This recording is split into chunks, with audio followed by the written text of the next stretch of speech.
Docteur Synapse. L'échographie cardiaque. Maîtriser l'échographie cardiaque demande des compétences techniques et théoriques. Je t'invite alors, chaque fois après avoir vu mes vidéos, de t'exercer. Dans cette vidéo, on va parler de comment optimaliser l'image. 4 parties. 1.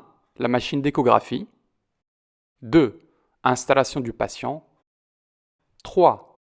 Réglage. Et pour finir, un exemple pratique.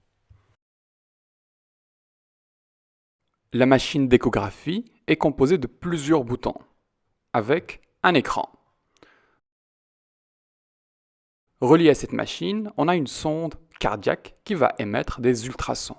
Tout ça pour essayer de voir le cœur.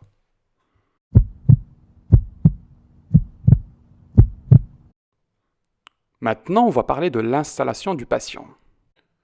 Avec ta machine d'échographie, tu vas arriver dans la chambre d'un patient. Comment vas-tu installer ton patient?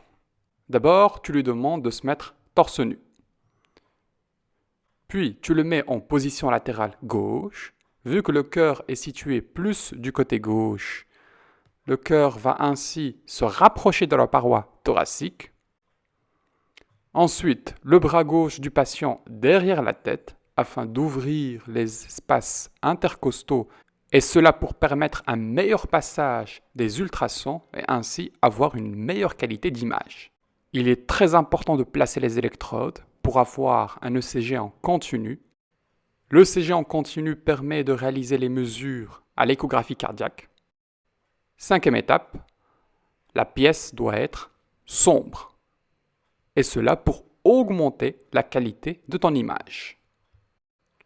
Et pour finir, le silence. Afin de réaliser de manière optimale des mesures Doppler.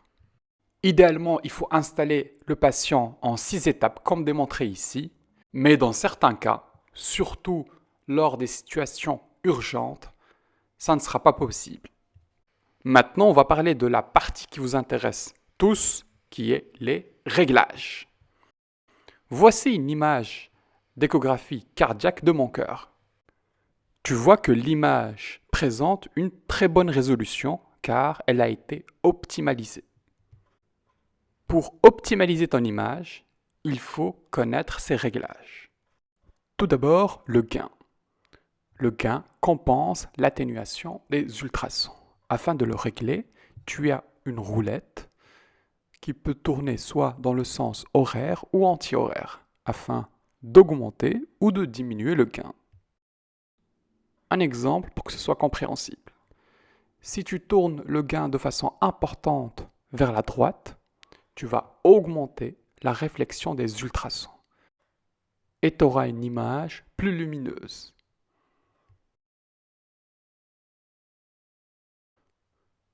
À l'opposé, si tu tournes le gain de façon importante vers la gauche, tu vas diminuer la réflexion des ultrasons. Et tu auras une image plus sombre.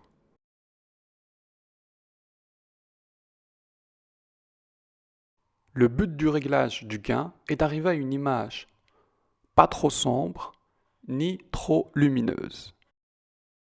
En restant sur le gain, il est possible d'ajuster le gain en fonction de la profondeur. Ici, on va augmenter le gain au niveau de la partie haute de l'image.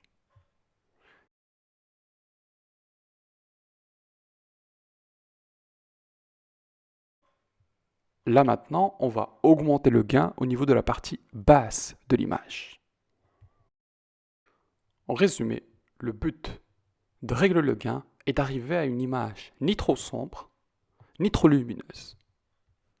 Le troisième réglage étant le depth, c'est-à-dire la profondeur. Il faut toujours régler la profondeur la plus basse possible. Je vais te montrer un exemple. Imagine que tu as envie de voir ton cœur en 4 cavités. Voici une profondeur bien réglée où on voit les 4 cavités. Ici, la profondeur est trop importante. Sur cette image, 1, la résolution est moins importante et de 2, tu as plus du mal à distinguer les différentes structures. Imagine que tu veuilles augmenter la résolution spatiale de l'apex. tu diminues la profondeur pour te focaliser juste sur l'apex afin de bien l'analyser. Maintenant, on va parler d'une fonction assez spécifique de l'échographie cardiaque et la fonction harmonique. On l'utilise quasiment tout le temps lors de l'échographie cardiaque. C'est une technique qui utilise les caractéristiques de résonance des tissus pour avoir une meilleure résolution avec le moins d'artefacts possible. D'habitude, c'est activé automatiquement dans les nouveaux échographes cardiaques. Maintenant, on va régler la fréquence.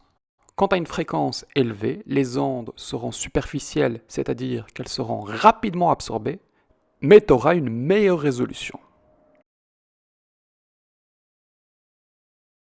Si tu diminues la fréquence, les ondes vont être profondes et seront moins absorbées, mais tu auras une moins bonne résolution. Donc tu dois retenir qu'il y a un compromis entre la pénétration des ondes, ultrasons, et la résolution. Les ondes à haute fréquence ont une meilleure résolution, mais moins de pénétration, et vice-versa. Exemple pratique, chez un sujet mince, on va plus utiliser des ondes à haute fréquence, et chez les sujets obèses, chez lesquels les ondes ont du mal à pénétrer, on va utiliser des ondes à basse fréquence. Maintenant, la roulette framerate. Elle permet d'ajuster la résolution temporale. C'est le nombre d'images d'ultrasons affichées en 1 seconde et il s'exprime en Hertz. Si tu augmentes de façon importante ton framerate, tu auras une meilleure résolution temporale mais moins de résolution latérale. S'il est trop bas, tu auras une meilleure résolution latérale, mais une moindre résolution temporale. Maintenant, le bouton Sector Width, c'est-à-dire la largeur de l'image, c'est toujours un compromis entre le champ de vision d'une part et d'un autre côté, la fréquence et la résolution d'image. Par conséquent, il faut toujours maintenir la largeur du secteur la plus étroite possible. Ici, tu vois que le cœur est bien délimité par notre triangle. Ici, le cœur est délimité par un triangle plus large, où on a une fréquence et une résolution d'image qui est moins bonne que la précédente. Ici, le triangle il est concentré juste sur le septum. D'un côté, tu perds une grande partie de ton champ de vision, mais tu gagnes en résolution juste sur une petite partie du cœur. Maintenant, la roulette focus. C'est comme un appareil photo. Les ultrasons ont également une zone focale. La qualité de l'image est meilleure dans la zone focale. Regarde la différence. Ici, le focus est mis au niveau de la partie médiale du cœur. Maintenant, au niveau de l'apex.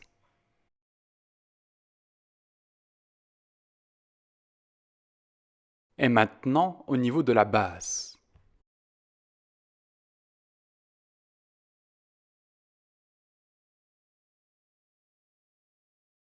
Et pour finir, la roulette zoom.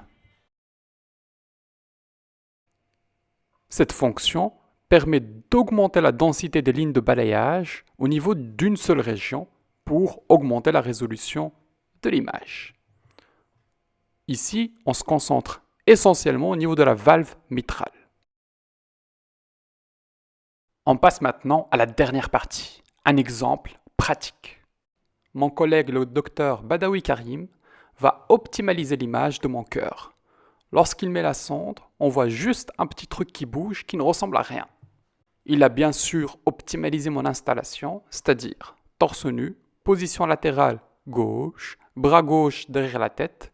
Il a mis les électrodes. Tu vois très bien le CG en vert ici.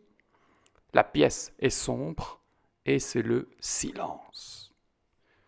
Qu'est-ce qu'il va faire pour optimaliser l'image? 1. D'abord, il va s'occuper du gain. Il place les boutons du Depth Gain Compensation en position médiale. Ensuite, il règle le gain. Maintenant, la profondeur, qui est trop importante ici. Karim va la diminuer. Maintenant, on a déjà une image qui est pas mal, mais il va encore mieux faire. Il augmente maintenant légèrement le zoom. Il ajuste après le focus au niveau de la partie médiale du cœur. Ici, tu vois que l'harmonique n'est pas activée. On l'active. Autre bouton, la fréquence. On va augmenter le plus possible cette fréquence vu que je suis mince. Il règle maintenant le framerate à 50 Hz. Tu remarques également que sur cette image, que le champ du secteur est un peu large. Donc, on peut le rendre plus étroit. Et voilà, ton image est optimalisée et tu peux la sauver. Bravo! J'espère que c'était instructif et je te dis à bientôt. Merci d'avoir suivi cette vidéo. N'hésitez surtout pas à me communiquer vos questions, vos éventuelles remarques et de me proposer les sujets qui vous intéressent.